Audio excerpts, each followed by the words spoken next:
Captain Rebecca Torres adjusted her rucksack one final time before stepping through the entrance of Fort Harrison's Joint Command Leadership Institute. At 31, she carried herself with the quiet confidence that came from 8 years of active duty, including 2 combat deployments that had taught her the difference between respect that was given and respect that was earned. The October morning air was crisp, carrying the familiar scent of military coffee and diesel fuel that marked every base she'd ever served on. The Leadership Institute program was supposed to be routine, 2-week rotation designed to prepare mid-level officers for joint command positions. Nothing she hadn't handled before, though the email confirmation had mentioned she was the only female participant in this cycle. She'd grown accustomed to being the only one in most professional situations, but something about the administrative assistant's tone during her check-in phone call had left her with an uneasy feeling she couldn't quite identify. Rebecca entered the main briefing room at precisely 0655 hours, 5 minutes early as always. Approximately 15 senior non-commissioned officers and field-grade officers had already assembled around rectangular tables arranged in a horseshoe formation. Most were nursing coffee from paper cups, engaged in casual conversations that suggested they were familiar with each other and comfortable in this environment. The morning sunlight streaming through tall windows illuminated dust particles dancing in the air, creating an almost peaceful atmosphere that contrasted sharply with what was about to unfold. When she walked through the doorway, conversations didn't exactly stop, but they shifted in a way that made her presence unmistakably noted. A few officers glanced up briefly before returning to their discussions, but their body language had changed, shoulders angled slightly away, voices lowered just enough to suggest exclusion rather than simple conversation. Rebecca had experienced this dynamic before, but never quite this deliberately. "Well, look what affirmative action dragged in," muttered Staff Sergeant Kevin Rodriguez, his voice pitched just loud enough to carry across the room without appearing to be directly addressed to anyone. His companion, a first lieutenant named Marcus Webb, shook his head with theatrical disappointment. $20 says she's here to organize unit social events and spouse appreciation luncheons." The comment hung in the air like smoke from a cheap cigarette. Rebecca maintained her professional composure, showing no visible reaction to commentary that was clearly designed to provoke a defensive response. She'd learned long ago that emotional outbursts only confirmed people's preconceived assumptions about her competence and suitability for military leadership roles. She walked purposefully toward the back section of the briefing room, where participants typically seated themselves. The folding chairs were arranged in neat rows, with several obviously empty spaces available. However, as she approached, no one shifted positions to create a welcoming space for her. No one gestured toward available seating or offered the basic military courtesy the protocol typically demanded when fellow officers entered shared professional spaces. If command actually wanted real operational capability for this assignment, continued another voice from the middle of the room, they would have sent someone with actual field experience, not a diversity quota fulfillment who's obviously here. For the promotional photographs, Rebecca remained standing, maintaining perfect military bearing with her hands positioned behind her back in parade rest. She'd been trained during countless hours of military instruction that emphasized maintaining dignity under pressure, and this situation, uncomfortable as it was, didn't warrant breaking that training. The operations clerk entered carrying briefing folders and training materials, systematically distributing them to seated participants while completely bypassing Rebecca's position as if she were invisible or irrelevant to the proceedings. Nobody asked who she was or what unit she represented. Nobody expressed curiosity about her background or qualifications. The systematic dismissal was clearly deliberate and coordinated, designed to establish hierarchy and make absolutely clear that Her presence was tolerated rather than welcomed. What made the situation particularly challenging was how professionally it was being executed. No direct confrontation, no obvious protocol violations, nothing that could be formally reported as misconduct. Just a carefully orchestrated demonstration of exclusion that left her standing alone while everyone else settled into the comfortable routine of their established professional relationships. The designated program facilitator was running late, leaving the assembled group without official supervision or structured agenda. This created an atmosphere where casual conversation and informal commentary continued without the restraint that typically characterized official military briefings. Rebecca found herself wondering if the delay was intentional, designed to allow this kind of informal orientation to establish the social dynamics before official proceedings began. "Does anyone actually know what unit she's assigned to?" asked Lieutenant Colonel David Harrison, "or what qualifications she supposedly brings to this program? Because from where I'm sitting, this looks like another Pentagon public relations initiative that prioritizes optics over operational readiness." Rebecca understood that she had no obligation to answer questions that weren't being asked with appropriate military courtesy or genuine professional interest.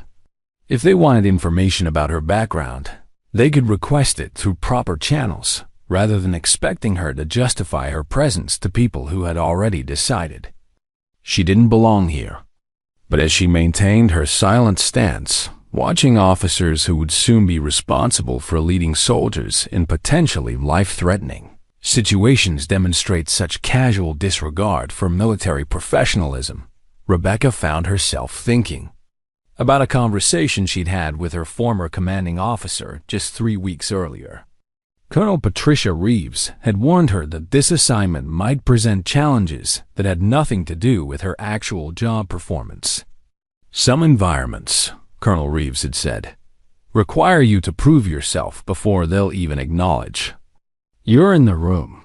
The question isn't whether you can handle the technical requirements. We both know you can. The question is whether you can maintain your professional standards while other people figure out that their assumptions were wrong." 20 minutes after the scheduled start time, the briefing room door opened with authoritative purpose. The casual conversations immediately ceased as every person in the room recognized the commanding presence that had just entered their space, though none of them had any idea how dramatically this moment would reshape everything they thought they understood about leadership, respect, and the true nature of military competence. Colonel James Patterson entered the briefing room with the kind of measured authority that immediately commanded attention. Tall, silver-haired, and carrying himself with decades of military bearing, he surveyed the assembled officers with sharp eyes that missed nothing. The casual atmosphere evaporated instantly as chairs scraped against linoleum flooring and coffee cups were hastily set aside. "Gentlemen and officer," Colonel Patterson began, his slight pause acknowledging Rebecca's presence without offering the kind of warm welcome that might have established a different tone for what followed. "You have all been assigned to conduct a comprehensive review of contingency strategy protocols for Operation Desert Shield. This isn't theoretical work. These protocols are actively being implemented in current operations overseas." Murmurs began circulating through the assembled group as they exchanged glances and tried to process the significance of what they were hearing. Operation Desert Shield represented some of the most classified and tactically challenging mission profiles in current military operations. Several officers straightened in their chairs, suddenly understanding that this assignment carried weight far beyond the routine training rotation they had expected. "Final operational decisions," Colonel Patterson continued, "will be guided by someone who has direct experience with the last 3 iterations of this specific mission profile. Someone who understands the ground truth realities that can't be learned from tactical manuals or classroom instruction. Staff Sergeant Rodriguez leaned toward Lieutenant Webb, whispering urgently, "Which one of us has Desert Shield experience?" Thompson was deployed to that region, but I thought he was doing convoy security, not operational planning. The question rippled through the room as officers tried to identify which among them possessed the specialized experience Colonel Patterson was referencing. Rebecca remained motionless in her standing position, her expression unchanged. But anyone watching closely might have noticed the slight shift in her breathing, the almost imperceptible adjustment in her posture that suggested she was preparing for something the others hadn't anticipated. Colonel Patterson turned deliberately toward the back of the room, his attention focusing directly on the area where Rebecca continued to maintain her professional stance. The movement was slow, purposeful, and unmistakably directed. "Captain Torres," he said, his voice carrying clearly through the now silent briefing room, "if you would please assume the primary briefing position at the front of the room." The response was immediate and electric. Every head in the briefing room snapped toward Rebecca, with expressions ranging from surprise to outright disbelief. Staff Sergeant Rodriguez's coffee cup stopped halfway to his lips, suspended in midair as he processed what he had just heard. Lieutenant Webb's mouth opened slightly, then closed without producing any sound.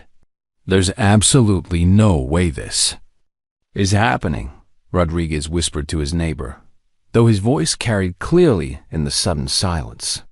Rebecca walked calmly toward the front of the room, her boots making precise contact with the floor in rhythm that spoke of countless hours of military training. She picked up the dry erase marker from the briefing easel and began outlining complex operational timelines on the whiteboard without referring to notes, charts, or reference materials.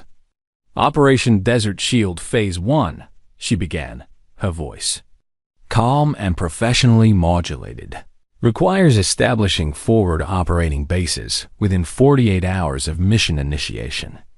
Primary challenges include supply chain coordination across hostile territory, communication security in electromagnetically compromised environments, and medical evacuation protocols for casualties occurring beyond standard helicopter range."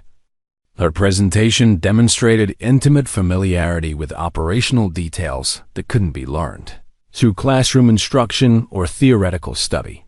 She discussed terrain challenges with the specificity of someone who had navigated those landscapes personally. She referenced equipment limitations with the practical knowledge that comes from having those limitations matter in life-threatening situations. Lieutenant Colonel Harrison found himself leaning forward despite his earlier skepticism, recognizing elements in her presentation that challenged every assumption he had made about her background and qualifications. The technical language was precise, tactically sophisticated, and clearly derived from first-hand experience rather than academic study.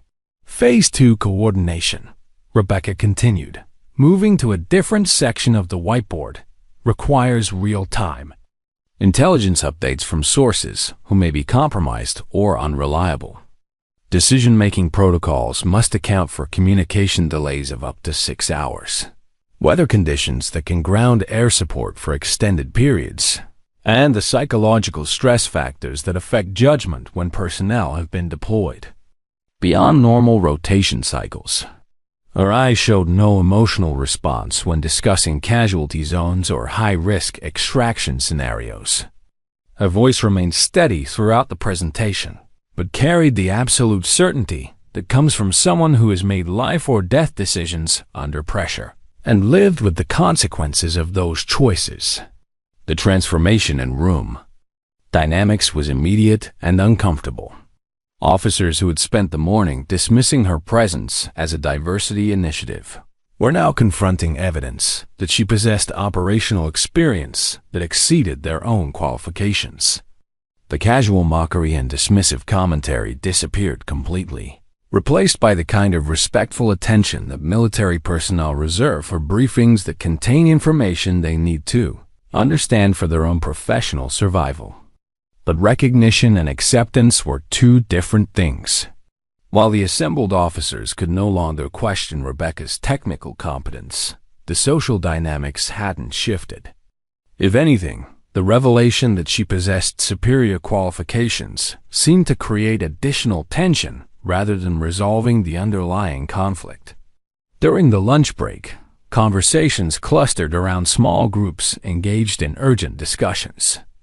That stopped when Rebecca passed within hearing range. She found herself sitting alone in the officers' mess hall, surrounded by the ambient noise of professional colleagues, who were clearly processing something they hadn't expected to encounter. "She knows her stuff," she overheard Lieutenant Webb saying to a group near the beverage station. "But that doesn't change the fact that this whole situation feels like political theater. One qualified woman doesn't prove anything about systematic integration policies." Staff Sergeant Rodriguez nodded emphatically. "Exactly. They found one exception to parade around as evidence that the system is working. Meanwhile, the rest of us have to pretend this is normal and sustainable when everyone knows it's just for show." Rebecca finished her meal methodically, maintaining the same professional routine she had followed throughout her military career. She had learned long ago that competence was necessary, but not sufficient for changing people's fundamental attitudes about who belonged in positions of authority and responsibility. That evening, as she prepared for the next day's training activities, Rebecca reflected on a conversation she'd had with her mentor, Colonel Patricia Reeves, just before accepting this assignment. "The hardest part," Colonel Reeves had warned her, "isn't proving you can do the job. The hardest part is continuing to do the job professionally while other people decide whether they're going to let you." Tomorrow would bring new challenges, and Rebecca had the distinct feeling that her technical competence had solved exactly none of the fundamental problems she was facing. If anything, it had created new ones that would test her professional resilience in ways that combat deployments never had. The second week of the Leadership Institute began with an announcement that would fundamentally change the dynamics Rebecca had been carefully navigating. Colonel Patterson entered the briefing room, carrying a thick folder of classified documents and wearing the expression of someone who was about to deliver news that would challenge everyone present. "Ladies and gentlemen," he began, his tone more serious than it had been during the previous week, "we've received updated intelligence regarding current Desert Shield operations. The tactical scenarios you'll be reviewing aren't hypothetical exercises. They're active mission profiles being implemented by units currently deployed in classified locations overseas." The weight of this revelation settled over the room like a heavy blanket. Several officers exchanged glances that conveyed both excitement and nervousness about working with genuinely operational intelligence rather than training scenarios designed for educational purposes. Additionally, Colonel Patterson continued, "Higher Command has determined that this training cycle will conclude with formal evaluation reports that will become part of your permanent personnel files. Your performance during the next 7 days will influence your eligibility for future Joint Command assignments and specialized operations positions." Rebecca felt the familiar tightening in her chest that came with high-stakes situations, but her expression remained professionally neutral. Around the room, she could see other officers processing the implications of what they had just heard. This was no longer routine professional development. It was career-influencing evaluation under conditions that would test their ability to perform under pressure. Lieutenant Colonel Harrison raised his hand. "Sir, will evaluation criteria include individual performance on classified analysis, or will assessments focus on collaborative team effectiveness?" The question was tactically astute, and Rebecca recognized it immediately as an attempt to determine whether success would be measured individually or collectively.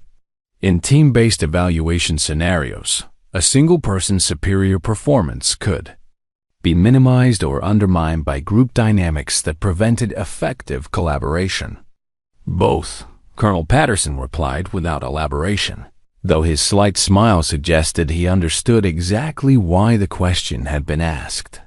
During the morning break, Rebecca overheard a conversation that confirmed her suspicions about how the evaluation dynamic was being interpreted by her colleagues.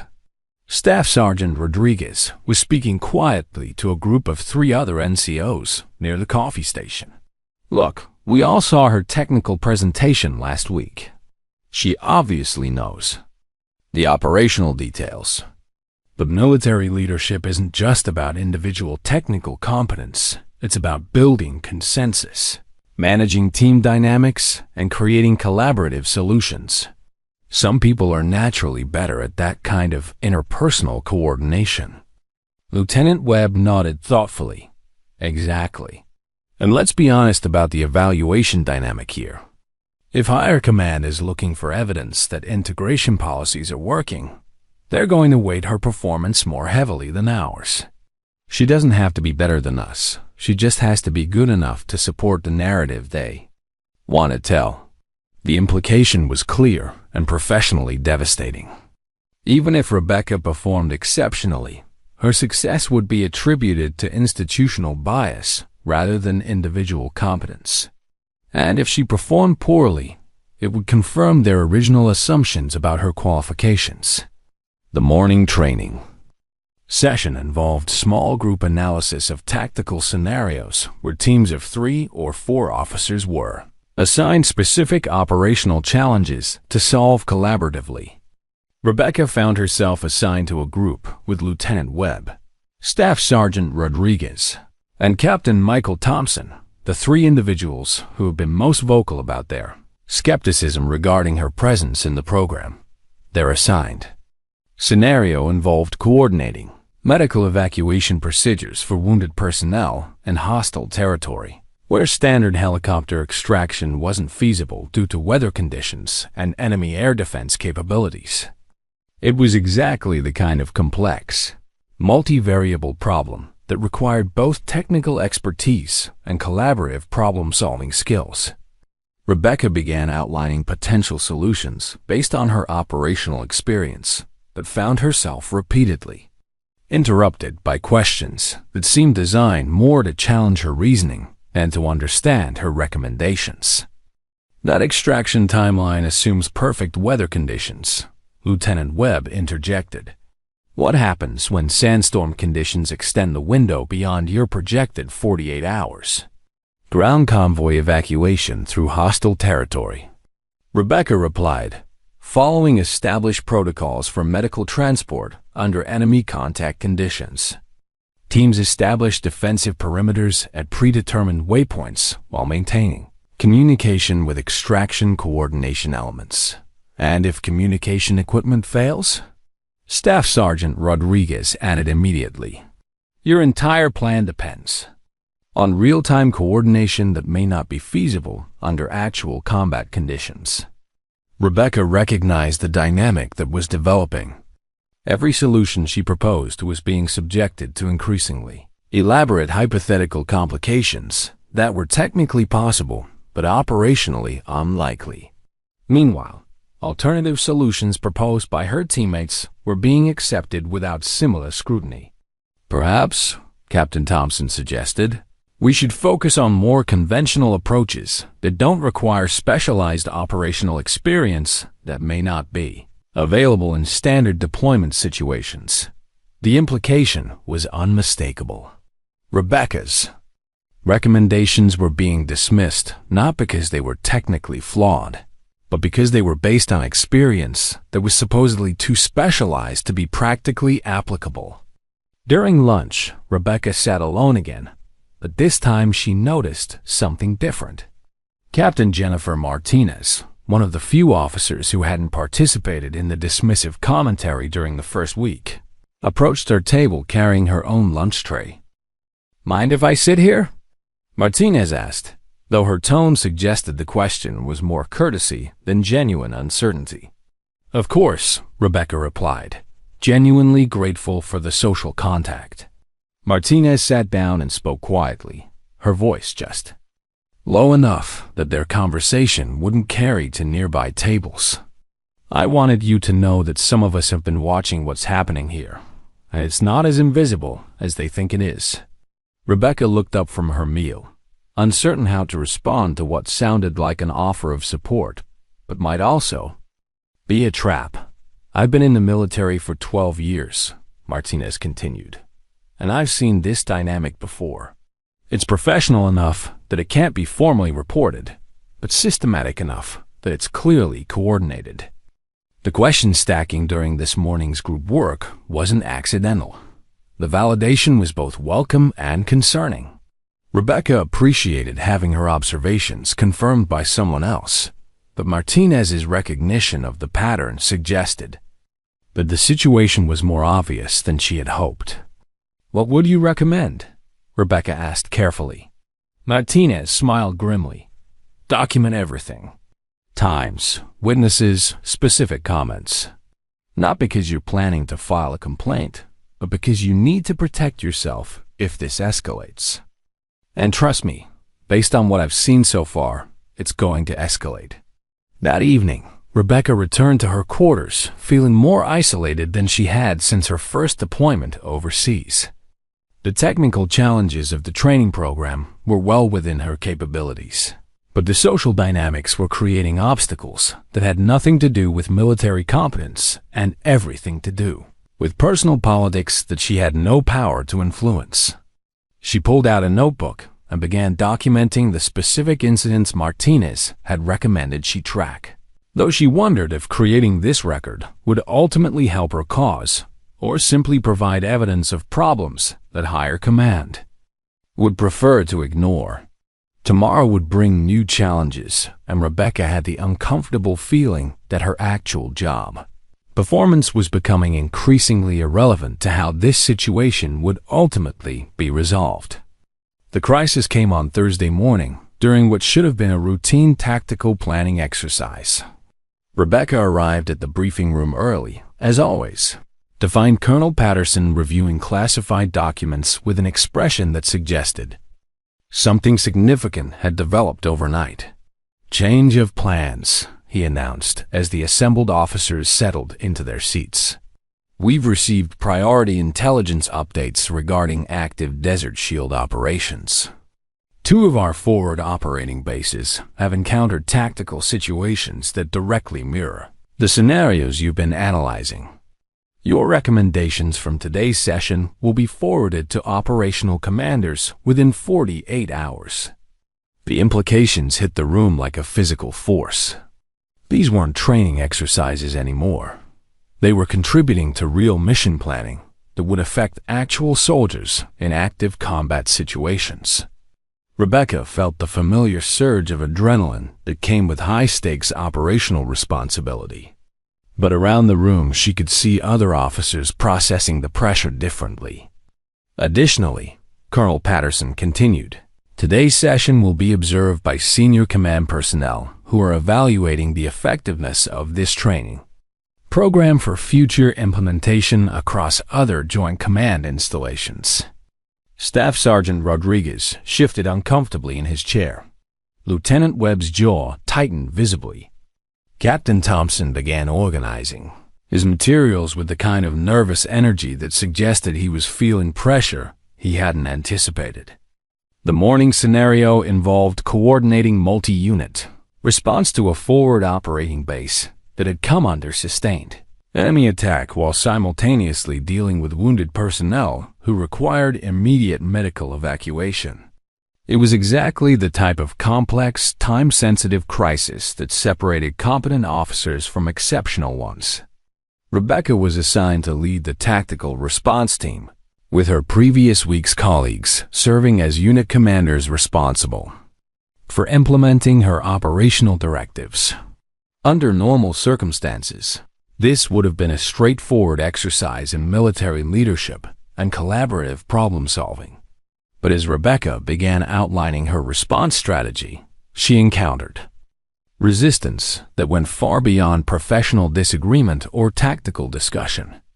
"I question whether this approach adequately considers The psychological stress factors affecting personnel who have been under sustained enemy contact for extended periods. Lieutenant Webb interrupted, his tone carrying an edge that suggested personal challenge rather than professional inquiry. Standard protocol accounts for combat stress reactions, Rebecca replied evenly. Medical personnel are trained to assess psychological stability as part of triage procedures, and evacuation priorities are adjusted accordingly. But your timeline assumes optimal performance from personnel who may be compromised by fatigue, fear, or decision-making impairment, Staff Sergeant Rodriguez added immediately. These assumptions seem unrealistic given the operational realities described in the scenario. Rebecca recognized that she was being subjected to the same systematic questioning that had characterized the previous day's group work, but amplified by the pressure of formal observation and the knowledge that their recommendations would influence actual military operations. More concerning was the realization that her teammates were prioritizing undermining her leadership over developing effective tactical solutions. Their challenges weren't designed to improve the operational plan. They were designed to demonstrate that her leadership was questionable and her decision-making process was flawed.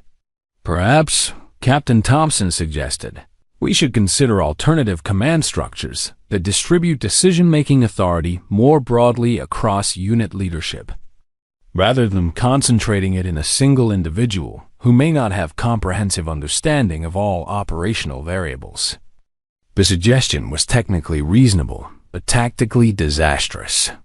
Military effectiveness in crisis situations depended on clear command authority and rapid decision-making, not committee-based consensus building that would slow response time.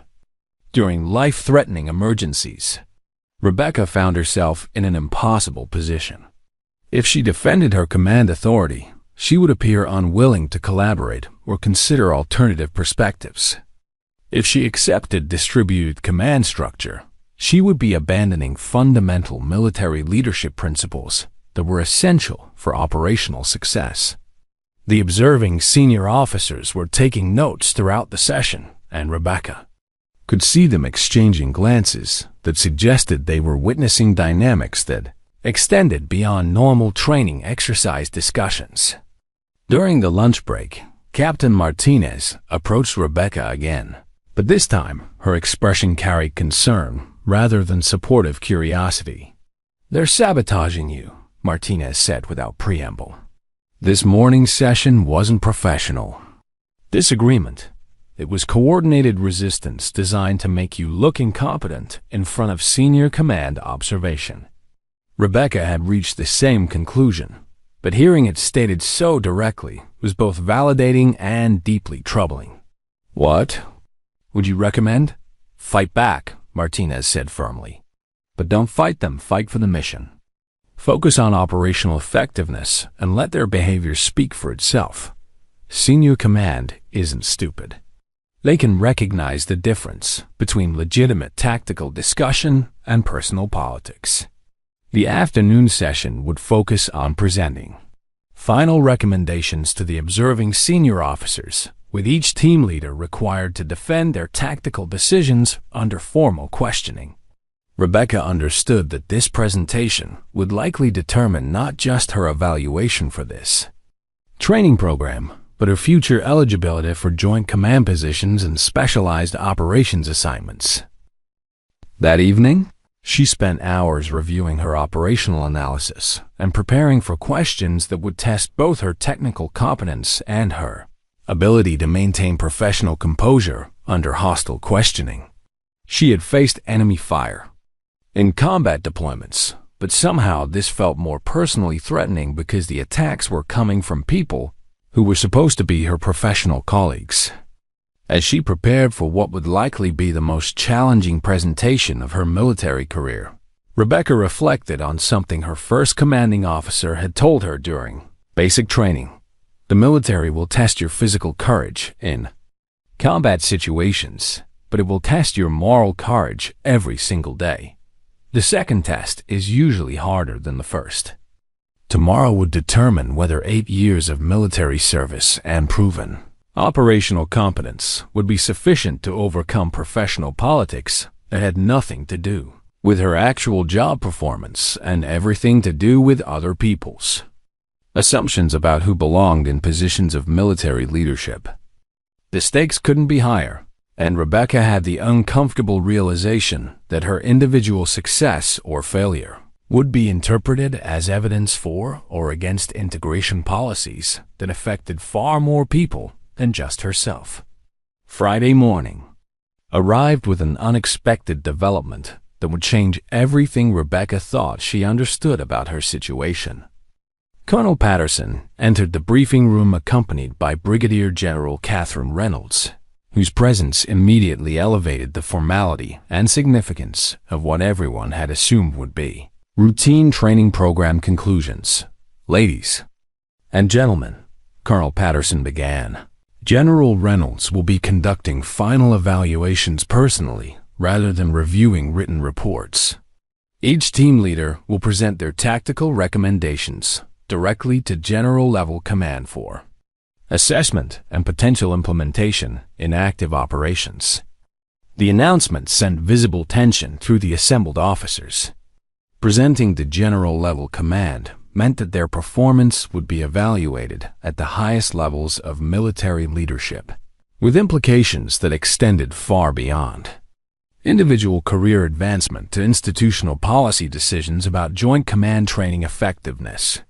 Rebecca felt the familiar calm that came with high-pressure situations where preparation and competence would ultimately determine outcomes. Around the room, however, she could see other officers processing the pressure differently. Staff Sergeant Rodriguez was nervously reorganizing his presentation materials. Lieutenant Webb had developed a slight tremor in his hands that suggested stress levels beyond normal performance anxiety. "Captain Torres," General Reynolds said, her voice carrying the authority that came with decades of military leadership experience, "you'll present first. I understand your team was assigned the forward operating base crisis scenario with multiple casualty evacuation requirements." Rebecca moved to the front of the briefing room and began her presentation with the same professional competence that had characterized her performance throughout the previous 2 weeks. She outlined tactical response timelines, resource allocation priorities, and risk management protocols with the precision that came from operational experience rather than theoretical training. "Medical evacuation priorities," she explained, "are determined by triage protocols that balance injury severity against extraction feasibility. Personnel with critical but stabilizable injuries receive priority over those whose conditions require immediate surgical intervention that isn't available in forward deployment situations." General Reynolds nodded, taking notes that suggested she was evaluating not just the technical content but the decision-making process behind Rebecca's recommendations. "What contingencies have you prepared for communication equipment failure during extended extraction operations?" Backup communication protocols include pre-positioned relay stations at predetermined coordinates, visual signal procedures for air support coordination, and dead-drop intelligence updates at 48-hour intervals, Rebecca replied without hesitation. The response demonstrated familiarity with operational realities that couldn't be learned through classroom instruction. General Reynolds' expression suggested recognition of expertise that exceeded typical training program expectations. "And if weather conditions prevent helicopter extraction for extended periods beyond your projected timelines, ground convoy evacuation through hostile territory using armored medical transport vehicles with infantry escort elements," Rebecca responded. "Teams establish defensive perimeters at predetermined waypoints while maintaining continuous medical monitoring of critically wounded personnel." General Reynolds continued her questioning for another 10 minutes, probing Rebecca's recommendations with scenarios designed to test both technical knowledge and judgment under pressure. Every answer demonstrated intimate familiarity with operational challenges that came from direct experience rather than academic study. When Rebecca concluded her presentation, General Reynolds turned to the other team members who had been assigned to implement her tactical directives. "Lieutenant Webb, please describe your assessment of Captain Torres' command decisions and your team's implementation strategy." Webb stood slowly, his nervousness more visible now that he was under direct general-level scrutiny. "Well, ma'am, we had some concerns about whether the proposed timeline adequately accounted for the psychological stress factors affecting personnel who have been under sustained enemy contact." "Elaborate on those concerns," General Reynolds requested, her tone suggesting she wanted specific details rather than general observations. "The plan assumes optimal performance from soldiers who may be compromised by fatigue or decision-making impairment," Webb continued, though his explanation lacked the precision that had characterized Rebecca's presentation. "We felt that alternative approaches might be more realistic given the operational challenges described in the scenario." General Reynolds made notes, then looked up with an expression that suggested she was processing more information than Webb's words had provided. "What alternative approaches did your team recommend?" There was a long pause before Webb responded, and Rebecca realized that her teammates had spent so much energy challenging her recommendations that they hadn't developed coherent alternatives of their own. "We discussed distributed command structures that would spread decision-making authority more broadly across unit leadership," Webb finally said, though his voice carried uncertainty rather than confidence. "In crisis situations requiring immediate tactical response?" General Reynolds asked, her eyebrows rising slightly in a way that suggested professional skepticism. The questioning continued with Staff Sergeant Rodriguez and Captain Thompson, both of whom struggled to articulate specific tactical alternatives or defend their challenges to Rebecca's operational recommendations. Under general-level scrutiny, their resistance appeared less like professional disagreement and more like coordinated obstruction without substantive foundation. During the lunch break, Rebecca noticed a significant change in the social dynamics around her. Several officers who had maintained professional distance throughout the previous 2 weeks were now engaging her in conversations that suggested both respect and curiosity about her background. "Ma'am," said Captain David Anderson, an officer she had barely spoken with during the training program, "if I may ask, what operational experience prepared you for this level of tactical planning expertise?" Rebecca appreciated the respectful tone and genuine professional interest, which contrasted sharply with the hostile questioning she had been experiencing from her assigned teammates. "2 combat deployments," she replied simply. 18 months coordinating medical evacuation. Operations in hostile territory were standard. Extraction protocols weren't feasible due to enemy activity and terrain challenges. The information circulated through informal conversations during the remainder of the lunch break, generating the kind of background research and information sharing that Rebecca had been hoping would occur naturally during the first week of the program. She logged more flight hours coordinating medical evacuations than most pilots accumulate during entire deployment cycles. She overheard one officer explaining to another, "The tactical scenarios we've been analyzing aren't theoretical. For her, they're based on missions she actually planned and executed." Which explains why her presentations sound different from standard training manual approaches, replied his colleague. "She's not reciting procedures she memorized. She's describing protocols she developed through operational necessity."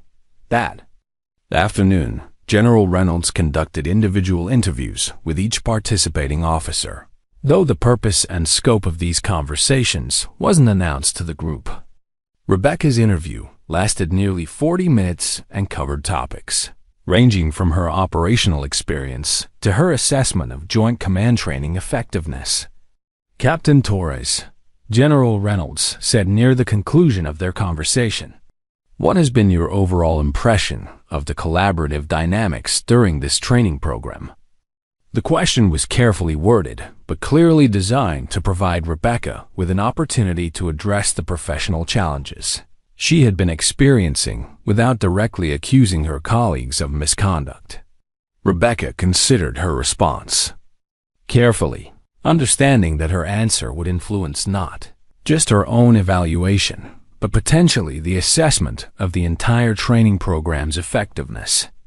"Ma'am, I believe this program has been valuable for demonstrating the importance of maintaining professional standards regardless of social dynamics or personal politics. Military effectiveness depends on prioritizing operational success over individual preferences or preconceived assumptions about leadership capabilities." General Reynolds nodded thoughtfully, making notes that suggested Rebecca's response had provided information that would influence her final assessment of the training program's outcomes and recommendations for future implementation. That evening, Rebecca reflected on the day's events with cautious optimism. The systematic resistance she had been experiencing had become visible under general-level scrutiny, while her own professional competence had been validated through formal evaluation that couldn't be dismissed as institutional bias or political theater. Tomorrow would bring final program conclusions, but Rebecca had the growing sense that the real evaluation had already been completed and that the results might surprise everyone involved, including herself. Saturday morning brought an atmosphere of nervous anticipation as the Leadership Institute program approached its formal conclusion. Officers gathered in the main briefing room wearing dress uniforms rather than standard duty attire, suggesting that final proceedings would carry ceremonial significance beyond routine training program completion. Rebecca arrived early, as always, but found herself welcomed by nods and respectful greetings from colleagues who had maintained professional distance throughout the previous 2 weeks. The social dynamics had shifted dramatically since General Reynolds' evaluation sessions, though the fundamental tensions hadn't been fully resolved. Colonel Patterson entered the briefing room accompanied by General Reynolds and 2 additional senior officers, whose presence suggested that today's proceedings would have implications extending beyond individual performance evaluations to institutional policy decisions about Joint Command training effectiveness. "Ladies and gentlemen," General Reynolds began, "this training program has provided valuable insights into both tactical planning capabilities and collaborative leadership dynamics. Your individual and collective performance will influence implementation of similar programs across multiple Joint Command installations." She paused, allowing the significance of her statement to register with the assembled officers. Rebecca could see several colleagues shifting uncomfortably in their chairs, apparently understanding for the first time that their behavior during the past 2 weeks had been under more scrutiny than they had realized. However, General Reynolds continued, "Before discussing individual evaluations, I want to address some concerning dynamics that have been observed throughout this training cycle. Military effectiveness depends on professional collaboration based on competence and operational capability, rather than personal assumptions or social preferences." The statement was diplomatically worded, but unmistakably pointed. Rebecca felt a mixture of vindication and apprehension as she recognized that the systematic resistance she had experienced was about to be addressed at the highest levels of command authority. "Lieutenant Webb," General Reynolds said, directing her attention toward the officer who had been most vocal in challenging Rebecca's tactical recommendations, "please explain your assessment of Captain Torres' qualifications for leading tactical planning exercises." Webb stood slowly, his nervousness more visible now that he was under direct scrutiny from multiple general-level officers.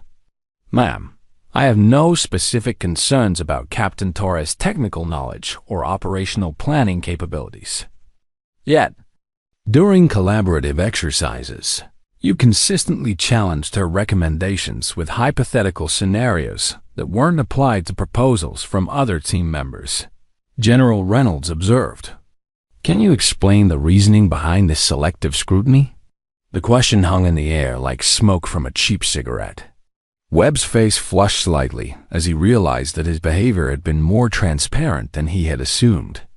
"Ma'am, I was attempting to ensure thorough analysis of all operational variables. By questioning only the female officer's recommendations while accepting similar proposals from male colleagues without comparable scrutiny?" General Reynolds asked, her tone remaining professionally neutral while making the pattern unmistakably clear. Rebecca watched as Webb struggled to formulate a response that would justify behavior that appeared increasingly indefensible under formal examination. Around the room, other officers were processing the realization that their own conduct was likely being evaluated through the same analytical lens. Staff Sergeant Rodriguez, General Reynolds continued, "Please describe your initial assessment of Captain Torres when she first arrived at this training program." Rodriguez stood reluctantly, apparently understanding that his answer would either confirm or contradict statements he had made during individual evaluation interviews. "Ma'am, I expressed concerns about whether she possessed adequate operational experience for advanced tactical planning responsibilities, despite having no information about her background, qualifications, or deployment history." General Reynolds asked. "Yes, ma'am," Rodriguez admitted, his voice carrying the resignation of someone who recognized that his assumptions had been both unfounded and professionally inappropriate. General Reynolds turned toward her notes, then looked back at the assembled group with an expression that suggested she was about to reveal information that would fundamentally change how everyone understood the situation they had been participating in. "For the record," she announced, "Captain Torres has completed 2 combat deployments in classified operation zones, logged over 400 hours of medical evacuation coordination under enemy fire, and received commendation for tactical leadership during crisis situations that resulted in 0 preventable casualties across 18 months of active operations." The revelation hit the room like a physical force. Rebecca maintained her professional composure, but she could see the impact of this information on colleagues who had spent 2 weeks questioning her qualifications based on assumptions rather than facts. Additionally, General Reynolds continued, "Captain Torres served as tactical planning consultant for Operation Desert Shield protocols that are currently being implemented by forward deployed units. The scenarios you analyzed during this training program were based on her operational recommendations and field-tested procedures." Staff Sergeant Rodriguez's face went pale as he processed the implications of what he had just heard. Lieutenant Webb stared down at his hands, apparently unable to maintain eye contact with either General Reynolds or Rebecca. Around the room, other officers were experiencing various degrees of professional embarrassment as they realized how badly they had misjudged the situation. "The purpose of this training program," General Reynolds explained, "was not just to evaluate individual tactical planning capabilities, but to assess collaborative leadership dynamics when teams include officers whose backgrounds and qualifications may not be immediately apparent through visual assessment or initial social interactions." Rebecca understood now that she had been participating in something more complex than routine joint command training. Her presence hadn't been coincidental or token. It had been deliberately designed to test whether experienced military personnel could maintain professional standards when their assumptions were challenged by reality. "Captain Thompson, General," Reynolds said, addressing the officer who had suggested distributed command structures as alternatives to Rebecca's tactical recommendations. "Please explain how your proposed collaborative decision-making approach would function during time-sensitive crisis situations requiring immediate tactical response." Thompson stood slowly, clearly understanding that he was being asked to defend suggestions that had been designed more to undermine Rebecca's authority than to improve operational effectiveness. "Ma'am, The distributed approach might not be optimal for crisis situations requiring rapid response. Yet you recommended it specifically to counter Captain Torres' command structure, despite her demonstrated expertise in exactly the type of crisis scenarios you were analyzing, General Reynolds observed. The systematic deconstruction of their behavior was professional, thorough, and devastating. Rebecca found herself feeling something unexpected, not satisfaction at their discomfort, but disappointment that professional military officers had allowed personal assumptions to override their commitment to operational excellence. This training program has revealed significant concerns about collaborative dynamics that could compromise military effectiveness in joint command situations, General Reynolds announced. Individual evaluation reports will reflect both tactical planning competence and professional collaboration capabilities. She paused, allowing the implications to register with officers who were beginning to understand that their behavior during the past 2 weeks would have career consequences extending far beyond this training program. Captain Martinez, General Reynolds said, recognizing the officer who had offered Rebecca support during the most challenging periods of the program. Your evaluation noted concerning dynamics affecting team effectiveness. Please elaborate on your observations. Martinez stood with obvious confidence, her bearing suggesting she had anticipated this moment and prepared accordingly. Ma'am, I observed systematic questioning of Captain Torres' recommendations that wasn't applied to other team members, social isolation that appeared coordinated rather than coincidental, and resistance to her leadership that seemed based on personal assumptions rather than professional assessment. And how did these dynamics affect operational planning effectiveness? General Reynolds asked. They compromise mission success, ma'am, Martinez replied firmly. Time and energy that should have been focused on tactical problem solving was instead diverted to managing interpersonal conflicts that had no operational justification. The statement crystallized everything that had been wrong with the collaborative dynamics throughout the training program. Military effectiveness depended on teams working together to solve complex problems under pressure, not on individuals using professional settings to demonstrate personal prejudices or social preferences. General Reynolds made final notes, then looked up with an expression that suggested the formal evaluation phase was concluding and recommendations were being finalized. Individual evaluation reports will be forwarded to your commanding officers within 72 hours, she announced. Additionally, recommendations regarding future joint command training protocols will be submitted to higher command based on observations from this program cycle. Rebecca understood that the systematic resistance she had experienced would now become part of an official record that would influence policy decisions about military leadership training and integration effectiveness. Her individual vindication was satisfying, but the broader implications for institutional change might prove more significant than personal career advancement. As the formal session concluded and officers began gathering their materials, Rebecca noticed that several colleagues were attempting to approach her with what appeared to be apologies or explanations for their behavior during the past 2 weeks. But before these conversations could develop, the briefing room door opened with unexpected timing that would transform the entire situation into something far more significant than individual accountability or professional learning experiences. The briefing room door opened to reveal a figure whose presence would eliminate any remaining questions about respect, authority, and professional recognition. 4-star General Patricia Morrison entered without advance notice, security escort, or the ceremonial fanfare that typically accompanied visits from such high-ranking military leadership. General Morrison moved with the quiet authority that came from decades of service at the highest levels of military command.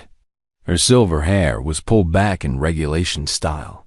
Her uniform bore ribbons representing service in conflicts spanning 3 decades, and her bearing immediately commanded the kind of attention that couldn't be manufactured or delegated.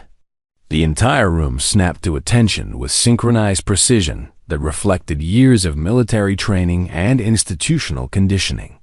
Chairs scraped against linoleum flooring as officers assumed formal military posture. Conversation ceased instantly, and the casual atmosphere evaporated as completely as if someone had opened a pressure valve. Except for Rebecca.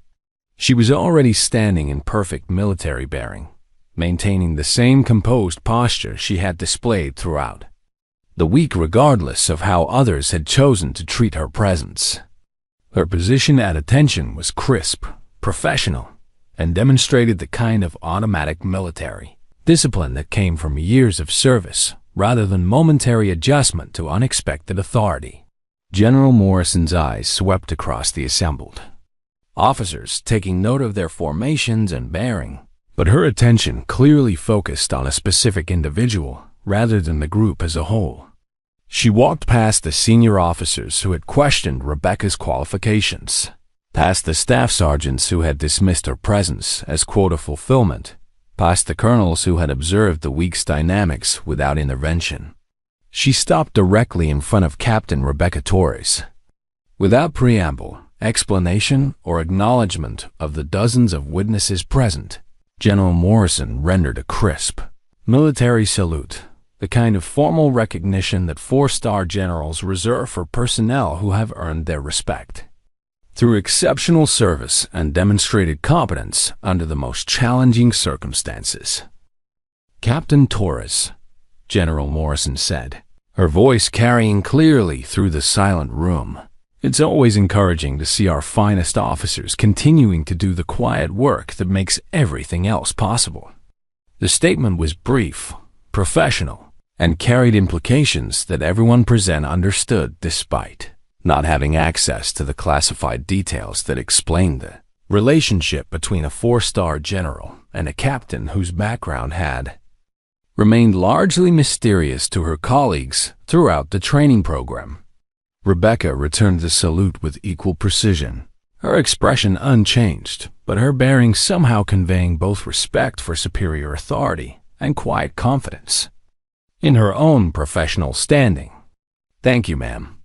General Morrison turned and exited the briefing room as quietly as she had arrived, leaving behind a silence that was profound and transformative. No orders had been given. No official recognition ceremony had been conducted. No lengthy speeches about military values or professional respect had been delivered. Just a single gesture that conveyed more authority and validation than any amount of documentation or formal awards could have provided. The silence stretched for nearly 30 seconds before anyone moved or spoke. When conversations finally resumed, they carried a subdued quality that suggested everyone present understood they had witnessed something that required careful processing and respectful consideration. Staff Sergeant Rodriguez, who had been attempting to offer an apology before General Morrison's unexpected arrival, never completed his intended statement.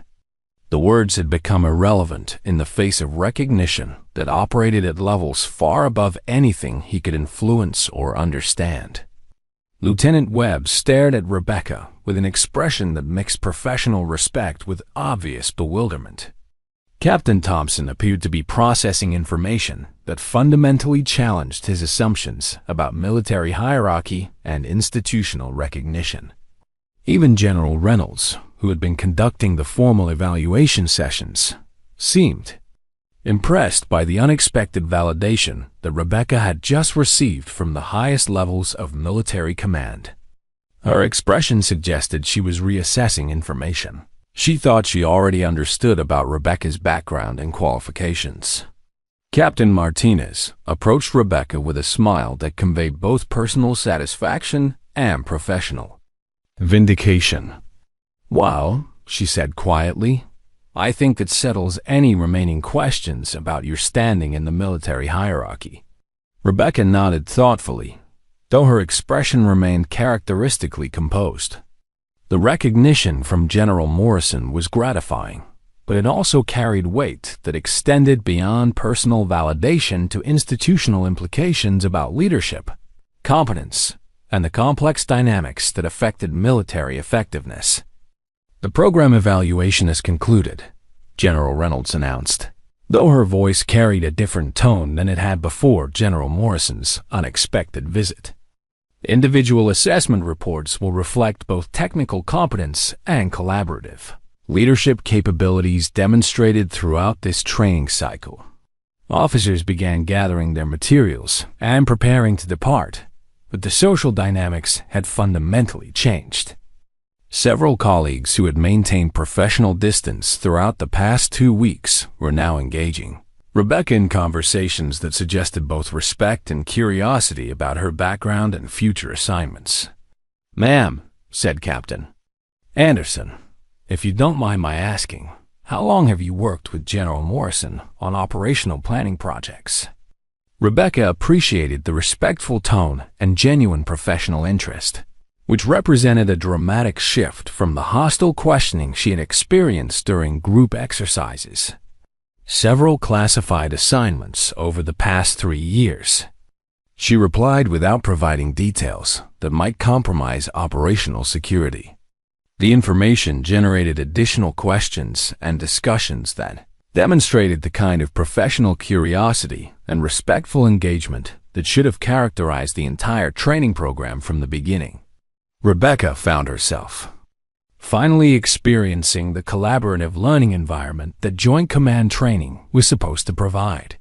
As officers began departing for their individual travel arrangements, Rebecca reflected on the complex dynamics she had navigated during the past 2 weeks. The technical challenges had been well within her capabilities, but the social and political obstacles had tested her professional resilience in ways that combat deployments never had.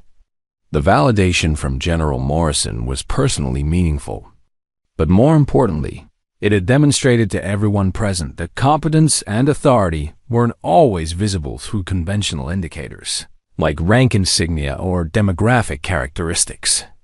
Sometimes, the most qualified personnel operated with the kind of quiet professionalism that could be easily underestimated by people who lacked sufficient experience to recognize real capability.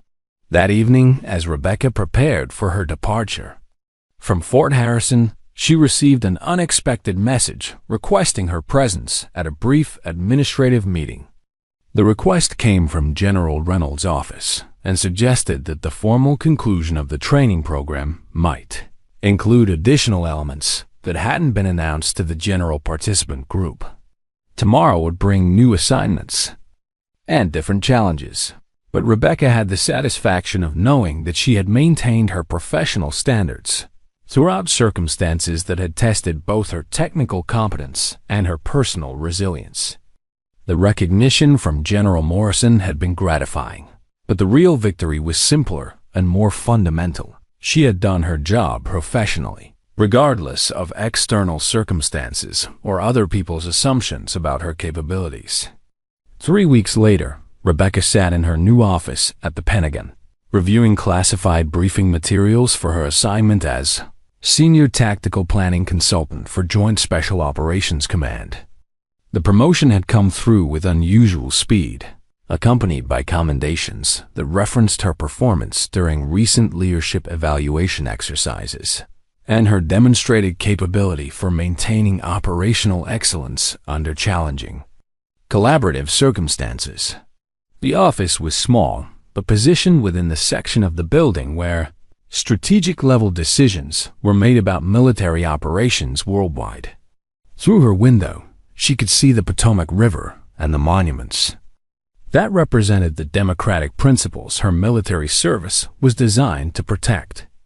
Her new position involved coordinating tactical planning for operations that were too classified to discuss and too critical to fail. The work required exactly the kind of operational experience and collaborative leadership skills that had been systematically questioned during her 2 weeks at Fort Harrison, which now seemed like events from a different lifetime rather than recent professional experience. A knock on her door interrupted her review of the morning's intelligence updates. "Come in," she called, looking up to see Captain Jennifer Martinez entering with a warm smile and a coffee cup bearing the Pentagon insignia. "Thought you might appreciate a colleague bearing caffeine," Martinez said, settling into the chair across from Rebecca's desk. "I heard about your new assignment through the professional network. Congratulations on what appears to be a very well-deserved promotion." Rebecca accepted the coffee gratefully, appreciating both the gesture and the opportunity to reconnect with someone who had demonstrated genuine professional support during challenging circumstances. "Thank you. And thank you again for your support during the training program. It made a significant difference during some difficult moments."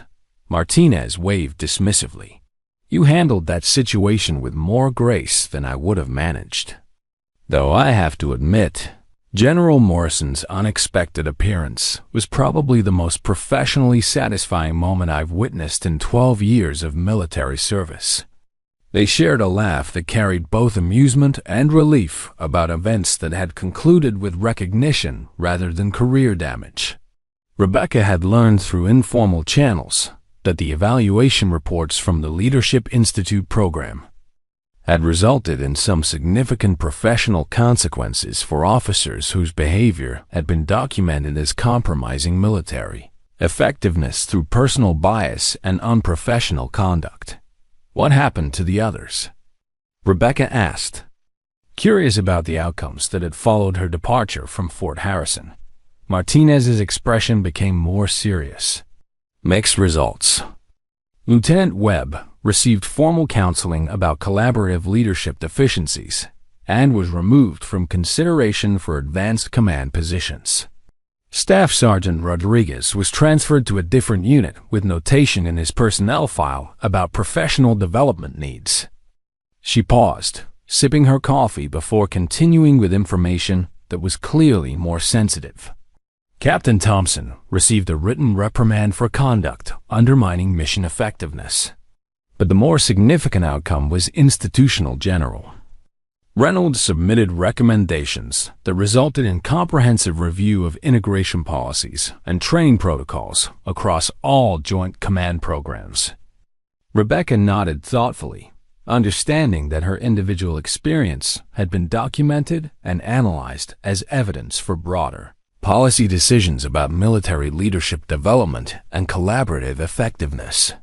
Her personal vindication was satisfying, but the systemic changes might prove more important for other officers who would face similar challenges in the future. "Have you heard anything about changes to the Leadership Institute program itself?" Rebecca asked. "Complete restructuring," Martinez replied with obvious satisfaction. "New protocols for participant background verification, mandatory training about unconscious bias and professional collaboration, and formal observation procedures designed to identify and address problematic dynamics before they compromise mission effectiveness."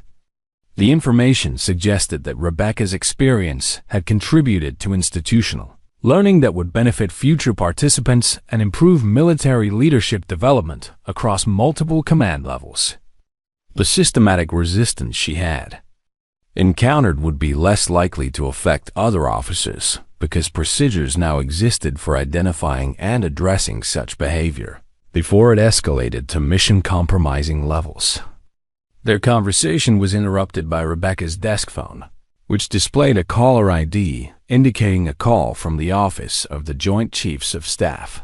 She answered professionally, then listened for several minutes before thanking the caller and hanging up with an expression that suggested both surprise and satisfaction.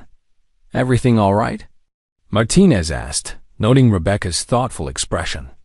"That was General Morrison's office," Rebecca replied slowly.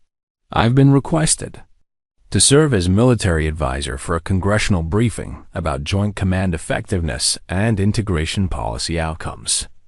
Apparently, my experience at the Leadership Institute has been documented as a case study for institutional best practices and policy recommendations."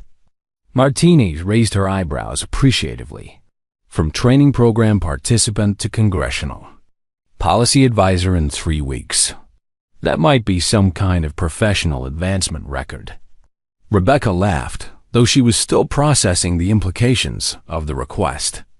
Speaking to congressional leadership about military integration policies would require discussing personal experiences that she had hoped to leave behind as professional learning rather than ongoing political issues. The interesting part, she continued, is that the briefing is specifically about collaborative leadership effectiveness rather than integration challenges.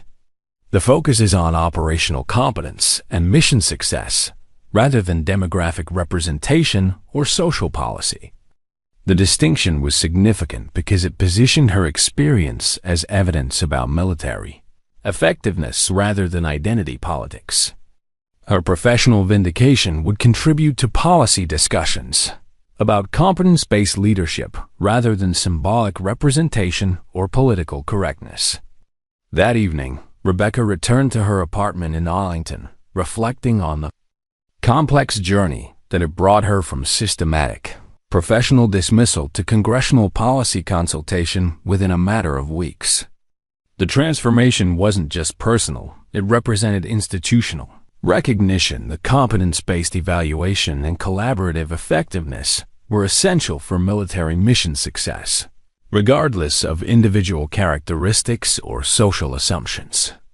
She pulled out her laptop and began preparing notes for the congressional briefing, understanding that her presentation would influence policy decisions affecting military personnel across all branches of service.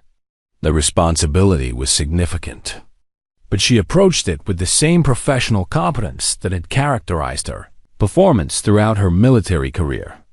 As she worked late into the evening, Rebecca reflected on something Colonel Patricia Reeves had told her years earlier during her first deployment. Military service tests your ability to maintain professional standards regardless of external circumstances or other people's limitations. The goal isn't to change everyone's mind. It's to do your job so professionally that competence becomes undeniable. The validation from General Morrison had been personally meaningful, but the real victory was simpler and more fundamental. She had maintained her professional standards throughout, circumstances that tested both her technical competence and her personal resilience. The recognition that followed was gratifying, but the true measure of success was the knowledge that she had contributed to institutional improvements that would benefit other officers facing similar challenges in the future. Tomorrow would bring new responsibilities and different obstacles, but Rebecca approached them with quiet confidence earned through years of proving that competence speaks louder than assumptions, and that true professional respect must be built on demonstrated capability rather than granted through social courtesy or political pressure. The story of her experience at Fort Harrison would become part of military institutional memory, serving as evidence that excellence requires organizations to evaluate personnel based on performance rather than preconceptions, and that the most effective leaders often operate with the kind of quiet professionalism that can be easily underestimated by people who mistake confidence for competence. In the end, respect wasn't issued. It was earned through consistent demonstration of capability under pressure, and once earned through genuine competence rather than social accommodation, it became an unshakable foundation for continued professional growth and institutional contribution. Rebecca closed her laptop and prepared for tomorrow's challenges, carrying with her the satisfaction that came from knowing she had not only survived a test of professional resilience, but had contributed to changes that would make the military more effective for everyone who served with the commitment to excellence that true leadership required. The quiet work continued, and Rebecca Torres was exactly where she belonged, making everything else possible through competence, professionalism, and the kind of authentic leadership that spoke through action rather than words. If you enjoyed this story, don't forget to hit the subscribe button and become a part of our Everyday Life Stories community. Where are you watching from? Drop a comment below. We love hearing from our amazing viewers around the world.